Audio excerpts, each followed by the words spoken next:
Investors Chronicle. Welcome to the Companies and Markets Show, the podcast that gives you expert analysis on all the latest market and listed company news. I'm your host, Dan Jones, and this is what you need to know. The long wait is over after weeks of speculation, much of it from a government that's been flying kites for most of the autumn. We finally know the details of the 2025 budget. Today on the show, we'll discuss the big personal finance policy changes in detail, from salary sacrifice to ISA overhauls and a variety of other tax changes. Personal finance editor Holly McKechnie and funds editor Val Cipriani are here to discuss all this and more. We'll also look at some of the company-specific news announced by the chancellor yesterday. Julian Hoffman will talk about the changes to the oil and gas windfall levy and touch on an update from Serica Energy out this morning as well. Let's begin with the basics, just for those who aren't aware. Rachel Reeves' announcement on Wednesday amounted to £26 billion in new tax rises to help build a bigger buffer against her fiscal rules. But as has become increasingly common in recent years, a lot of this is backloaded. Much of the revenue raising will take place later in the decade, and in the short term we have actually a variety of spending increases. The market reaction was pretty good. The amount of space the Chancellor bought herself was bigger than expected, and some of the near-term measures, such as fuel bill discounts, should help lower inflation next year, so it might make it easier for the Bank of England to cut rates. And if you add in the general sense that things weren't as bad as feared, you get what we saw, which was increase for FTSE 100 and 250, sterling strengthening, gilt yields falling. So far, so good. However, there are obviously big questions about the overall growth strategy or lack thereof, the credibility of backloading tax rises. Will they all actually happen? Let's start with perhaps a microcosm of this backloading, which is salary sacrifice. A big revenue raiser in its first year, potentially, but that year isn't going to come to pass for a while. Holly, what did the government announce in terms of salary sacrifice changes? Yeah, so the government announced yesterday that they were going to implement a £2,000 cap on the national insurance free pension contributions that you can make under the salary sacrifice scheme. And as you said, this isn't actually going to take effect for a while, so it should come into force from April 2029, so a couple of years. Currently, so under the salary sacrifice regime, there is no formal cap on how much you could sacrifice into your workplace pension before you are taxed on it, but you can't sort of put so much in that your cash pay would end up falling below the national minimum wage. So this is quite a big shake-up to the regime, and there are potentially a few issues with it. Firstly, it's going to have quite a big impact on people's pension pots over time for savers who have already opted into this scheme and maybe had sort of done some of their pension planning around that. Although it is an effect that people maybe won't notice for decades. So that's maybe why Rees sort of chose it as a more politically palatable option. And then the sort of second issue is that it will probably have quite a big knock-on effect for businesses. So they're already sort of facing higher national insurance bills, and this is going to increase that even more. So yeah, we probably are going to have to see some businesses cut back elsewhere. This might mean that they choose to reduce their pension contributions if they've been making, matching pension contributions that investors have been making in excess of the auto-enrollment minimum. And we might also see it impact things like hiring policies, could potentially see a freeze on pay rises and sort of the bonuses that people are getting across, all different industries. So it could have many sort of different consequences overall. Yeah, it's one of these. When we get into this, all of these things just, to me, partly indicate why they should have just done what they were originally planning to do and raise income tax rather than all kinds of fiddly things that will be quite hard to discern the impact of for some time, not least because it's not starting for 3.5 years. Part of that is because it's going to be fiddly for employers. I think it seems to be the indication, so they're giving people time to plan. As you say, there are a number of different things employers can do in terms of cutting back elsewhere. But even in terms of what happens with pension schemes now, whether they wear that cost themselves, whether a lot more pension schemes go to relief at source, which is the other sort of classic way of doing things, which maybe we'll come back to in a minute. I wanted to talk, though, about other options people have. I mean, it's potentially quite limited, albeit there is, as I say, the 3.5 years in which to put more into your pension to take advantage of the salary sacrifice while it's still there, I suppose. Yeah, exactly. So in terms of actually directly mitigating the cap, like you said, there's not a lot of options. The best you can really do is, yeah, use that 3-year period to maximize the pension contributions that you are making under salary sacrifice and just, I guess, claw back as much as you can under the old scheme. But then I guess what you also can be doing like alongside that is looking at your retirement planning a bit more holistically and thinking about things like making use of other available tax wrappers, so your ISA, sort of making decisions based around your tax bands, and then if you're married, thinking about how to allocate assets in a sort of tax efficient manner between the two of you. But yeah, otherwise, it is a little bit limited in how you can approach this. I do wonder if we will see a lot more pension stuffing in the next few years. The government has said actually that the amount expected to be raised by, or the amount of salary sacrifice usage in the next few years is supposed to be growing quite considerably even before this, which is perhaps why this is going to raise more than people thought. And clearly they are concerned about high earners putting huge amounts of pensions in, huge amounts of salary into pensions, albeit part of the reason some people do that is because of all the other cliff edges in the tax system anyway, but that's a different story. It's interesting too, I think, to look at the amount of revenue raised over a couple of years when this comes in, because it's not straightforward in that regard either.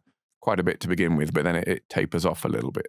Yeah, so the OBR has suggested that in the sort of first year that this takes place, so 2029 to 2030, it could raise an additional 4.7 billion.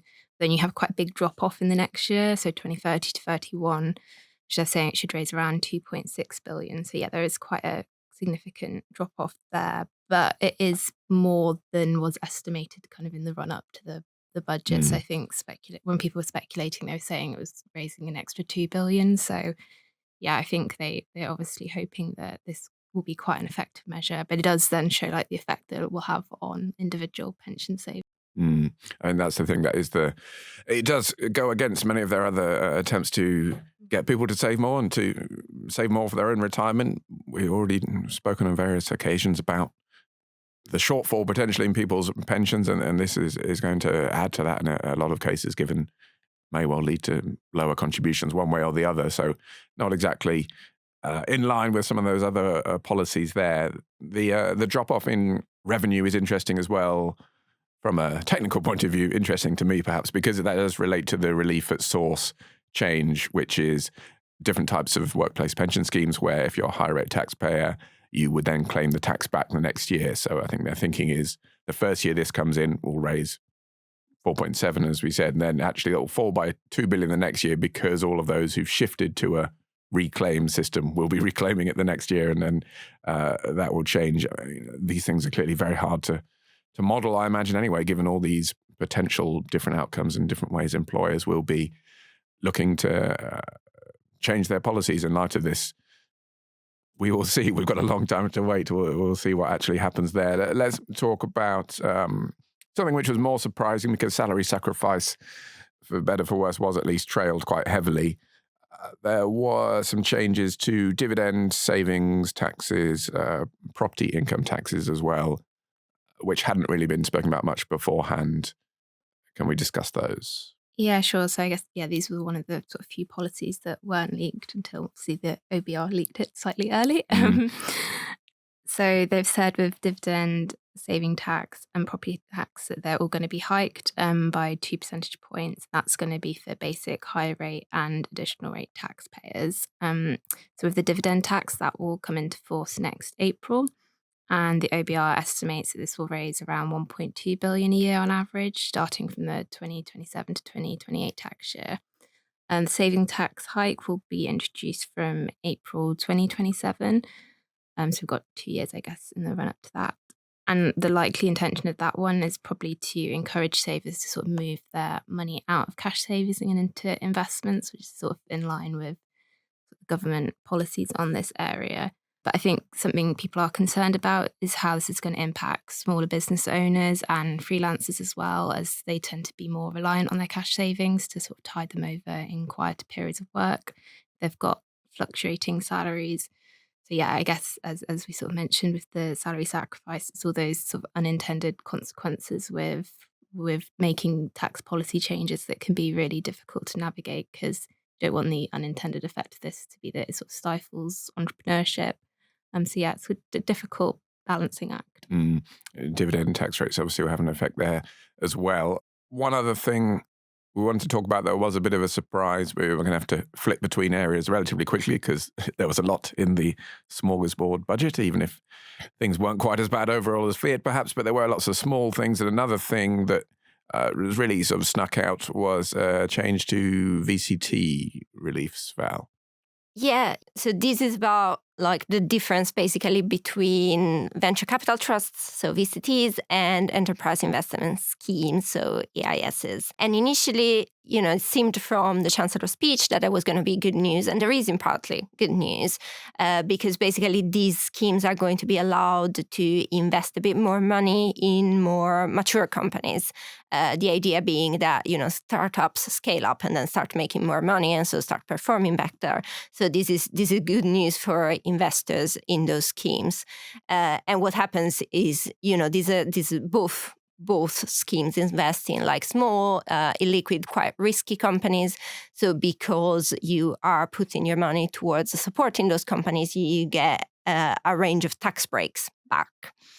And the two schemes are a little different in the way they're structured, even though they sort of invest in the same type of companies. And yesterday in the budget, basically a change in the way the tax breaks apply to VCTs was announced. So right now, both VCTs and EISs get income tax relief at 30% when you invest. And from next April 2026, for VCTs only, this is going to drop from 30% to 20%. And the government says that this is about, quote, better balance the amount of upfront tax relief offered by VCTs compared to the enterprise investment scheme. And so basically the idea here is, I think, that EIS is, they're riskier because they, you kind of are exposed, like you're buying shares in these companies directly, and you usually get a smaller number of these companies, whereas with VCTs, you're kind of just buying a trust that is listed and then gives you underlying exposure to actually a bigger range of companies. And this is already partly built into the structure because EISs have some extra tax reliefs that VCTs don't have. So, for example, they can qualify for business relief and be exempt from inheritance tax. But it looks like basically the government has decided that was kind of not enough. And so will give, has decided to cut the relief that VCT investors get. And obviously the industry was not happy, and they think it's going to potentially impact fundraising, which has a history of having happened in the past as well when tax breaks were touched. Well, just to return to the previous points as well about dividend tax, clearly all these changes, we do always say that you shouldn't use the tax tail to wag the dog, as it were, and you shouldn't change your strategy based on taxation changes, albeit you do need to factor them in, and we will consider that, no doubt, in future articles, looking at the likes of dividend CGT. But with VCTs specifically, because of the amount of tax relief available there, it's fair to say that a lot of money going into them is very sensitive to these changes. As you said, we've seen in the past when they have changed, that does directly affect fundraising. So that's probably likely to happen again.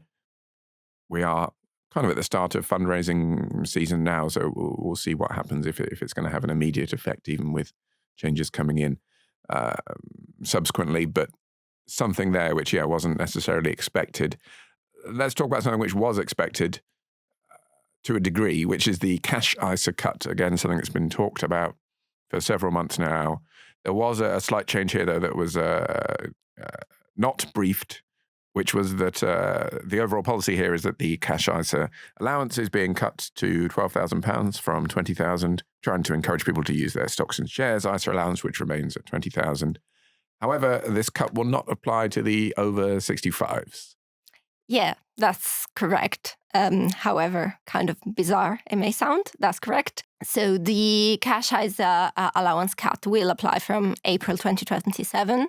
As you said, it's been floated for a long time. In a way, it's kind of a relief that now we know because, they've been talking about it basically since last year's budget. And it will function in a sense in the same way the lifetime allowance works, whereas, people still have their 20,000 ISA allowance, which incidentally has been frozen until 2031.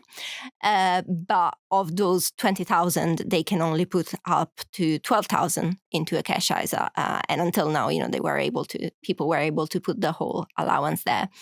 And instead, people aged over 65 will still be able to put their full 20,000 a year into a cash ISA. The idea presumably being that people who are older and retired need more cash because they might be drawing from their pension and they have, in a sense, a shorter time horizon to an extent.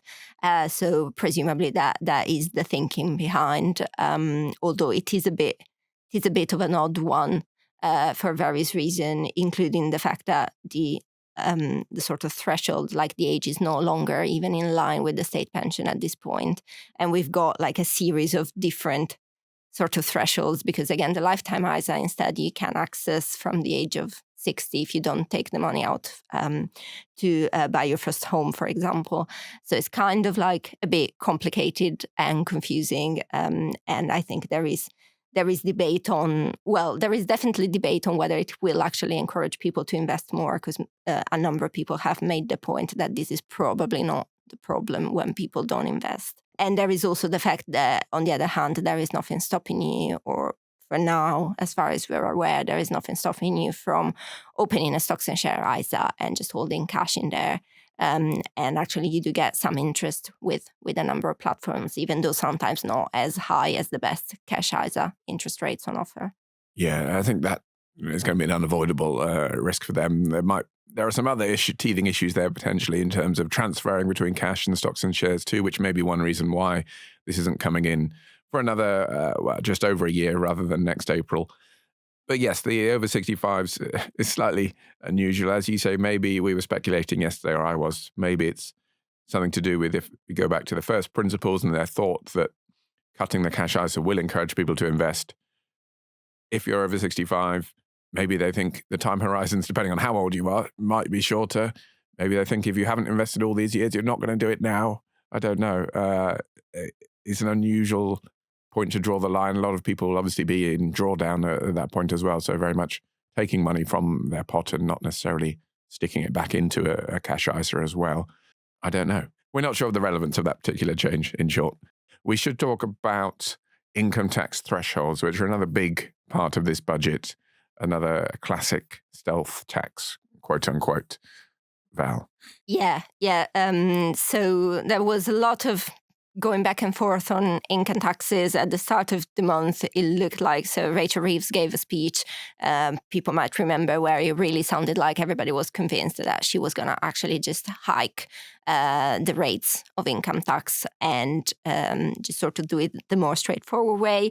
And then she got some economic forecasts that were not quite as bad as maybe she'd feared, and she sort of turned back on that. So ultimately what she decided to do was something that she said actually in the last budget that she was not going to do, because it still arguably amounts to breaking Labour's manifesto promise or increasing income tax. So income tax thresholds, so the level from which you pay the different rates of income tax, were already due to stay frozen until 2028. So they've been at the same level since the tax year 2021-2022, and they were not going to move until then. And now Reeves has prolonged that by another 3 years. So they are gonna, in effect, stay the same until April 2031. And we call it a stealth tax because basically what happens is that over time there's inflation, so wages grow, hopefully above inflation as well. And because of that, people get dragged into higher rates of tax, just pay more income tax, and so get less of their money in real terms, basically. But obviously, it is a bit like, the impact is not as obvious to people. So it's kind of a change that I think has appealed to politicians in recent years, because it's not the same as saying I'm going to hike the rate of income tax. It's a bit harder to kind of it's a bit less obvious.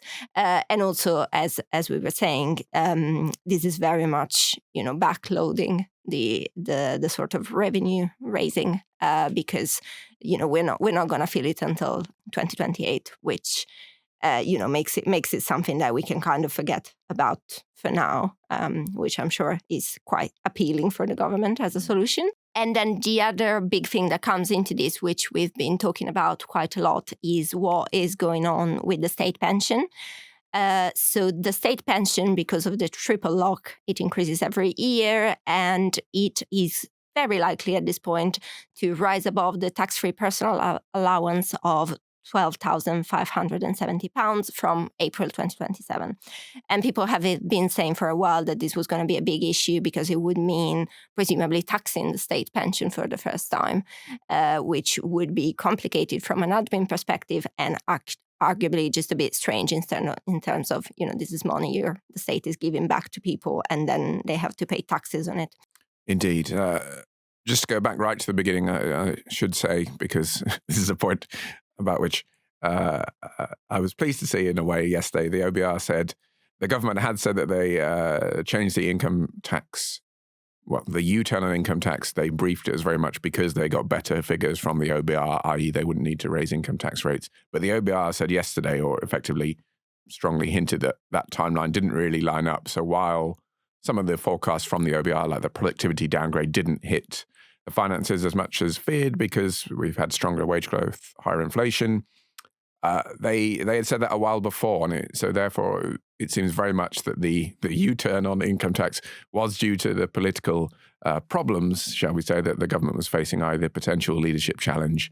I think that is what made them turn heel there. There's various other things which we could discuss, but we don't have time to. There's the mansion tax. There's the gambling tax, which has really hit some share prices hard the last couple of days. Some people seem slightly surprised that tax was focused more on online gambling than physical bookmakers, but I hadn't followed it too closely. To me, it seemed that's what they were always going to do. I think maybe it's the level of the increase on the online bookmakers that's really hit them hard.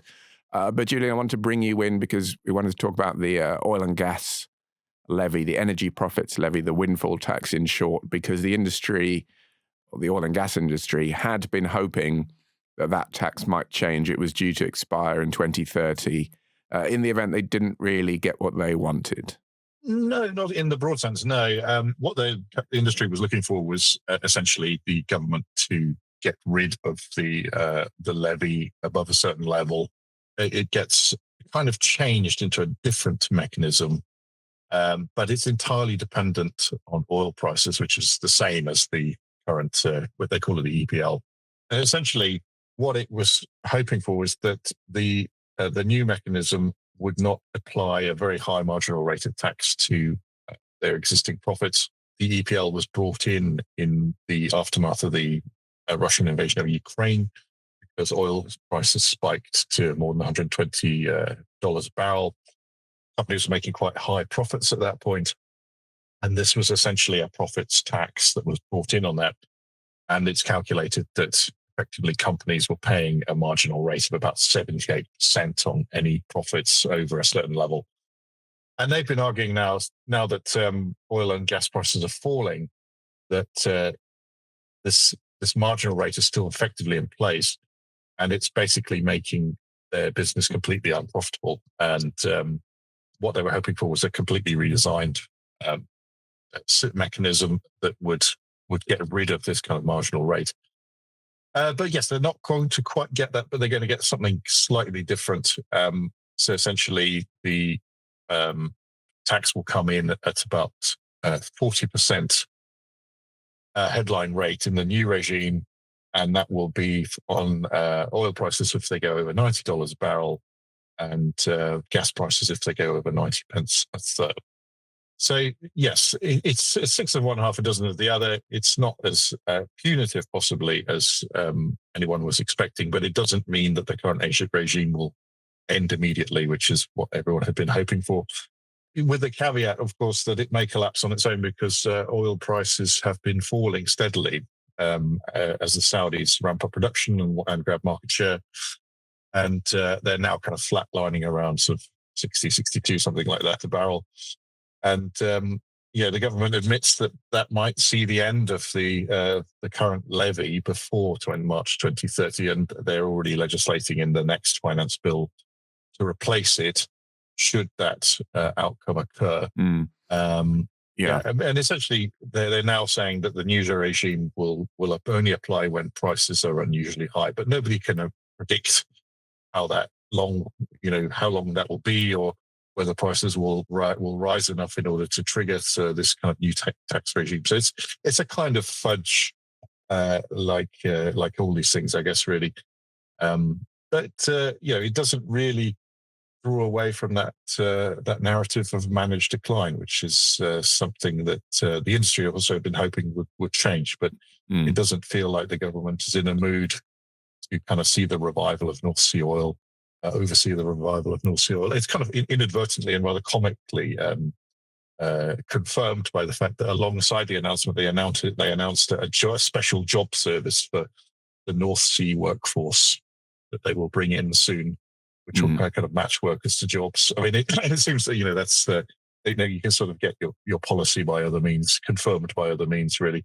Yeah, they want to find new jobs for those people who were previously working in the oil and gas industry. Yeah, and who are apparently losing jobs at quite a rate. I mean, the study from, I think it was Robert Gordon University, says it's 1,000 jobs a month that are being sort of bleeding away from the industry in a kind of quiet way. So there might be the need for a job service, but it does rather confirm perhaps the government's own attitude towards it. It does at least provide some clarity. Well, we'll come to that in a minute. We should say, I think to clarify, the new mechanism will be, there's the base rate of 40%, which is what the taxation level was prior to the EPL coming in. That will return, and then there'll be the additional rate of another 35 percentage points on top of that when oil prices go above $90 a barrel and gas prices above 90p per therm. You're right as well with it will come in 2030 or sooner if we see a sustained fall in both gas and oil prices. As you mentioned, oil prices have been pretty low this year, below the threshold, but it's the gas price which hasn't quite got there, so that hasn't triggered the end of the EPL, because both need to be at the lower rates for the tax to disapply. Let's talk about Serica, though, because what they did say this morning is not what they wanted, one would assume, but it does at least provide clarity, because this is a permanent mechanism coming in from 2030 or whenever it does come in. So the industry does know at least what will happen, and they can plan on that basis, for better, for worse. But what did Serica's results themselves look like this morning? Yeah, Serica, which is a sort of junior North Sea explorer, came in with a kind of trading update. Inevitably, you have to see this through the lens of the budget yesterday, and they explicitly acknowledged that it fell short of any idea of stimulating investment in the North Sea. They're interestingly still spending money on projects. So they've got an upstream deal called the Prax upstream deal, which will add about 6,000 barrels of oil equivalent per day in production. But it's made it quite clear that it's only going to focus its capex on the highest returning projects. And that might not necessarily be within the confines of the British North Sea. That might go across to Norway or somewhere.